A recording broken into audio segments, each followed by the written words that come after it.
The most obvious hint that the new Justice League trailer is the first post-Wonder Woman glimpse at the movie comes from the prevalence of Wonder Woman and related elements on screen. It's no accident that a scene featuring Diana Gal Gadot opens the trailer and includes her sweep the leg move so heavily featured in the trailers for her own movie, nor that we see the Masera and the Amazons in action. The more subtle influence of the success of the Wonder Woman movie may be that this trailer continues the lighter, though no less melodramatic, tone of Justice League, at least in terms of promotion. The movie being teased in this trailer is miles away from the grim self-importance of the promotion for Batman v Superman, Dawn of Justice, and is instead filled with self-referential jokes that gasp. Even poke fun at beloved tropes from the DC mythos.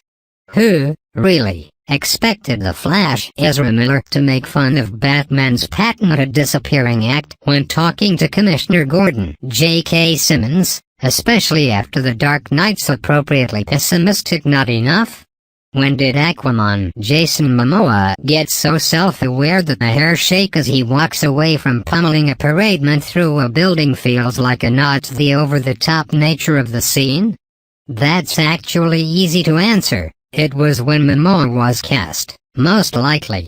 Even the Batman mythos gets to poke fun at itself, thanks to Jeremy Irons' dry outfit Pennyworth. One misses the days when one's biggest concerns were exploding wind-up penguins, he notes.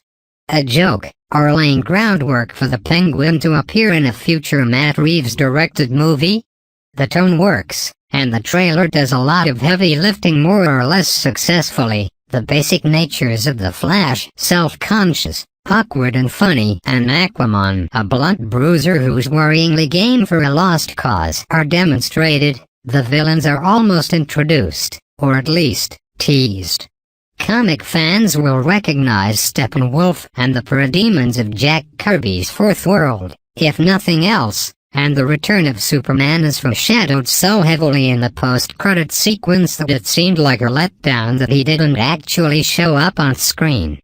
If there's a major failing for the trailer, it's one that's a running theme in Justice League promotion to date. Ray Fisher's cyborg feels like an afterthought, and someone who is somehow in the background, instead of a full member of the team.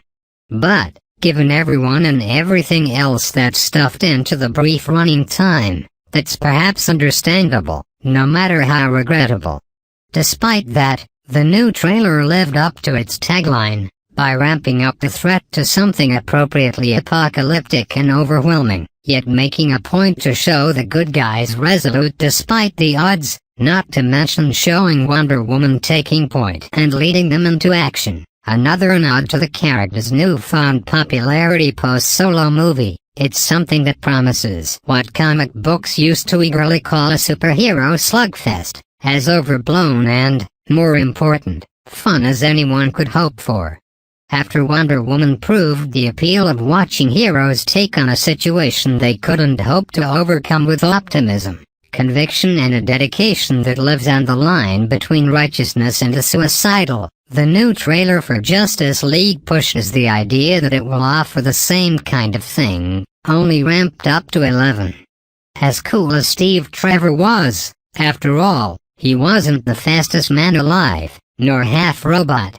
It's something that pivots away from the DC movies of last year and before, and goes in a direction audiences responded to when Patty Jenkins and Gal Gadot offered it earlier this year. Yeah.